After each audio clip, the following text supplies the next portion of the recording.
Bonjour, je vais présenter la flexion du biceps, ainsi que ses muscles pendant le mouvement et les membres produits. Premièrement, les muscles pendant le mouvement, il y en a deux. Le biceps brachial et le muscle brachial. Je vais commencer avec le biceps brachial, comment il marche. Premièrement, le biceps brachial, il est situé devant, c'est la partie que tu vois de ton biceps. Et il va travailler car grâce à la flexion de ton coude qui va venir se plier comme ça va créer une contraction au niveau de ton biceps ici qui va faire qu'il travaille.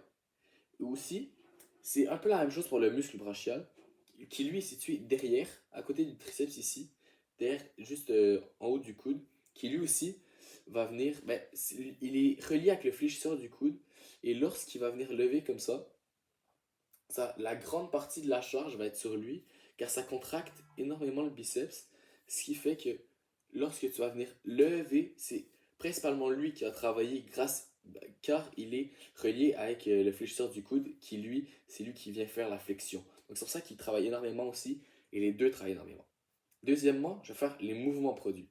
Le premier mouvement est la flexion. Mais comme vous savez, la flexion est lorsque tu plies quelque chose. Donc lorsque tu fais le mouvement, tu vas venir plier ton coude, ton avant-bras, ta main ici, qui va faire un angle.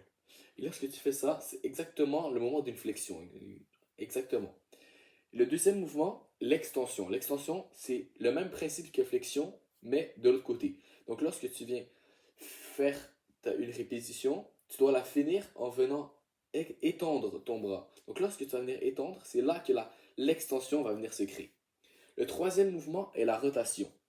La rotation va être créée lorsque tu pars de ta main avec l'haltère, qui va venir rotationner pour venir mettre ta paume de main vers le ciel. Donc tu pars ici, tu lèves ta main et tu la rotationnes pour venir la monter. Donc c'est les trois mouvements, la flexion, l'extension et la rotation, ainsi que les deux muscles qui sont le muscle brachial et le biceps brachial. Ensuite, on va vous expliquer la suite grâce à Kevin. Merci Nicolas et bonjour à vous, chers spectateurs. Ici Kevin Mousliman et je veux vous en dire plus sur les articulations et des os présents dans le mouvement.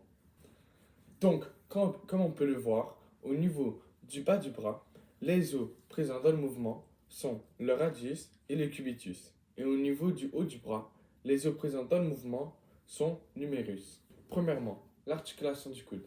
Celle-ci, c'est la seule articulation dans ce mouvement qui doit être activement en mouvement. Elle sert de point de pivot unique pendant la montée de la charge. Elle fait que le bras passe de l'extension complète à la flexion et de la flexion à l'extension du bras. C'est ce mouvement d'arc de cercle autour du coude qui crée la tension maximale sur le biceps. Petite technique secrète, pour bien isoler le biceps et mieux l'entraîner, le coude devrait rester fixe dans l'espace, aligné avec la partie supérieure du corps, pendant que le bras se plie, tout comme mon collègue le fait en ce moment. Deuxièmement, l'articulation de l'épaule. C'est un rôle crucial pour la technique. Elle doit rester stable et immobile. Elle verrouille l'humérus le long du bras. Et si ton épaule bouge ou avance pendant le mouvement, c'est le devant de l'épaule qui vole tout le travail du biceps. Donc, vous ne travaillez pas assez efficacement la partie de votre bras qui est le biceps. Bon, merci à tous de nous avoir écoutés et j'espère que nous avons bien expliqué le mouvement de la flexion du biceps et j'espère qu'on se verrait à la prochaine. Ciao.